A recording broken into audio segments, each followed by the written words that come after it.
"This is Mrs. Duncan, Tony's mother," said Greta. "She's the housekeeper, and her husband is the gardener. Mrs. Duncan will take you up to your rooms. I'm going to tell Mr. Ross you've arrived." The housekeeper was a little woman with short hair. She went up the stairs, and my mother and I went after her. My room was next to my mother's. I looked out of the window and saw the gardens at the back of the house. A man was working in the garden near some trees. "Is that Mr. Duncan?" I thought. I looked between the trees and saw the sea. It's a beautiful house and a beautiful island. That evening, we had dinner with Mr. and Mrs. Duncan and Tony. We ate in the big kitchen.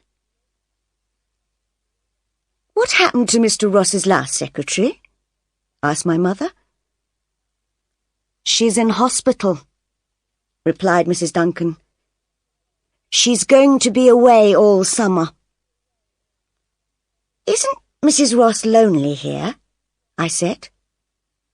"No," said Mrs. Duncan. "She likes painting a lot. She has a room upstairs and goes there to paint. She's very good. Sometimes she goes to different places on the island to paint pictures." We finished eating our meal. Soon after, Greta Ross came into the kitchen. "Mr. Ross wants to see you and your daughter now, Mrs. Saunders," she said. "Follow me, please." We followed her through the house and into a big room. This was Mr. Ross's office, and he was sitting behind a desk. I was surprised. He was a young man, about 30. He had a moustache, short dark hair, and he wore glasses. Mr. Ross was speaking into the telephone. Who does he look like? I thought. Is it Tony Duncan? "Mr. Ross is talking to a business friend in New York," said Greta. "Please sit down." While we waited, I looked around the office. There were 3 telephones, a computer, and lots of books and papers. There was another door, and I could see a smaller room next to the office. There was a smaller desk and another computer in there.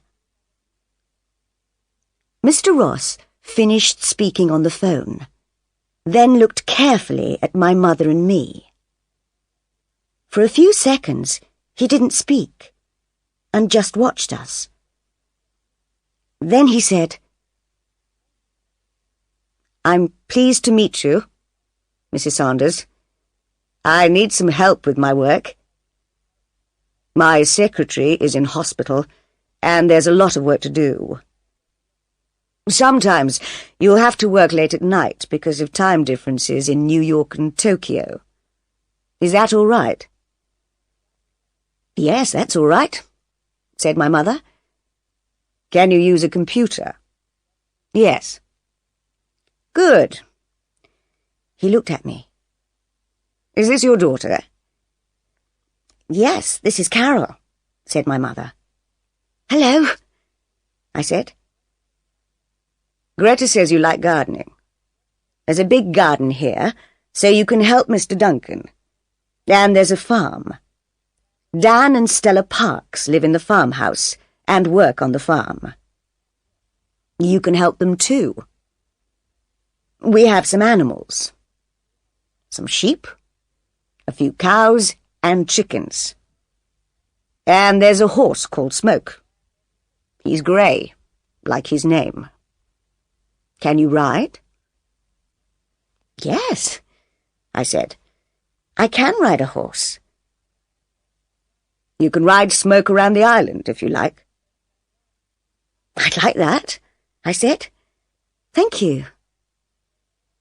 "And we grow vegetables and fruit," he said.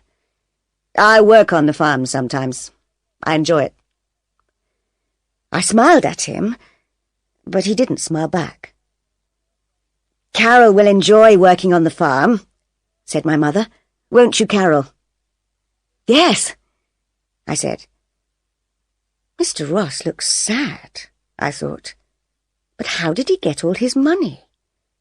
And why does he hide away on an island?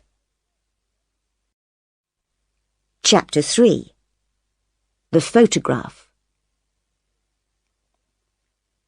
I worked in the garden for the first 2 days. The weather was hot and sunny. I liked working with Mr. Duncan, and he was pleased with my work. "You're a good gardener," he said. "I've always liked gardening," I said, "but I'm studying at college to be a